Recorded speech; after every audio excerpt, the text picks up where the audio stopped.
Yo, JD here, Tyrrell Lillis, and as you can see by the title of this video here today, we're going to be talking about F1 2017, and I'm talking about the game, not real life.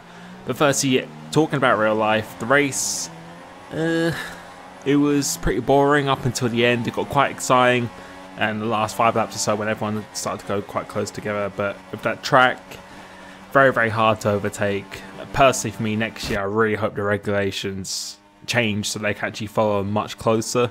Even though the racing, I think that's actually been quite exciting this year, but I really do feel they need to change something to make it so there's less turbulent air. I know there's skill involved in that, but something where they can actually get a lot closer, more opportunities to pass. So let me know in the comments down below what you think of that. But talking about F1 2017 here today, and just the things I'm just planning to do, and I'm just really interested to hear what you guys think, if there's anything else I should add to this, or if you're in favour of it or against it or anything, and things that you're just looking forward to in the game as well. Obviously we can't list the features at the moment, but is there anything in particular that you're really looking forward to in terms of online multiplayer, any aspect of the game?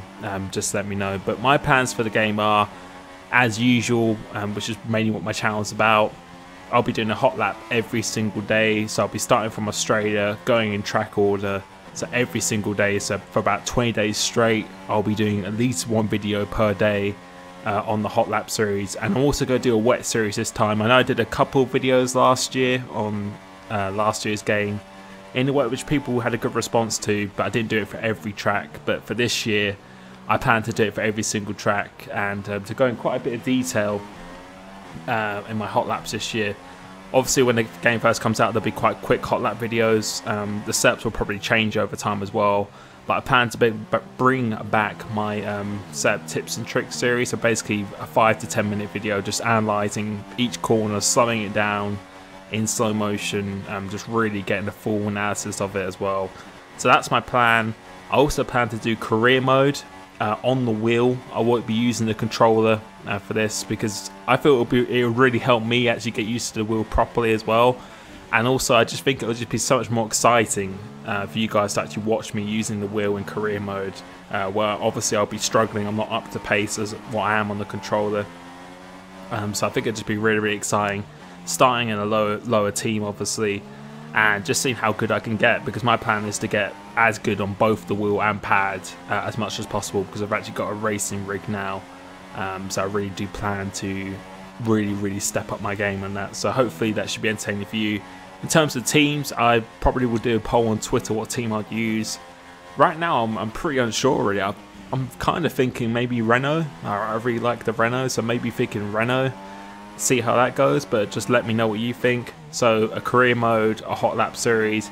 Plan to do a lot more multiplayer videos this year, something I didn't really do in 2016, and the reason for that is because I just didn't really enjoy the sprint mode on 2016. I just didn't find it fun or easy to record or anything at all, to be honest. And with the multiplayer this year, without unlisting any details, I'm very confident that it's going to be a lot better.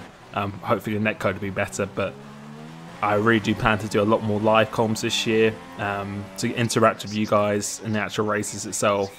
I think sprint mode is probably like one of the funniest things, so one of the most fun aspects of the game, where it's not too serious. You can just have a laugh with your mates and everything. So I really do plan to do that.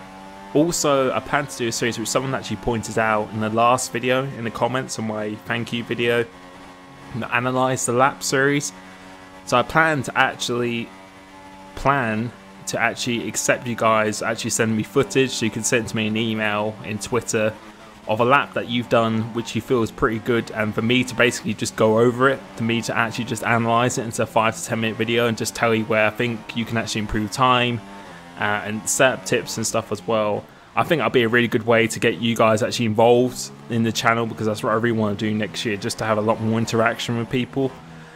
So I think that'll be really helpful as well as entertaining. So basically you guys just send me a lap you're doing around Australia, if you're like a second off me or whatever, or even if it's a really good lap as well, just to me to just talk over it and just to give you my feedback on it, and it will just really encourage you guys to just keep on sending your footage in. I think that should be quite a good series to do. So plan to do analyze the lap, career mode, sprint mode, live comms now and again, But obviously the AOR, I will definitely be taking part in AOR next season. And the way the game is at the moment, I'm really seriously looking forward to that, and I'll be putting my heart and soul into that like I did in 2013 and 12 and 14 as well. So I'm really looking forward to 25th of August, less than a month away now. Really can't wait for that. Let me know what you guys think, anything you want me to add or anything you're against, or yeah, just any suggestions at all. And also talk about Real F1 as well. What do you think needs to change for that for next year? But thank you so much for 20,000 subscribers once again. That main video will be coming quite soon. Thank you so much, and I will catch you next time. Cheers.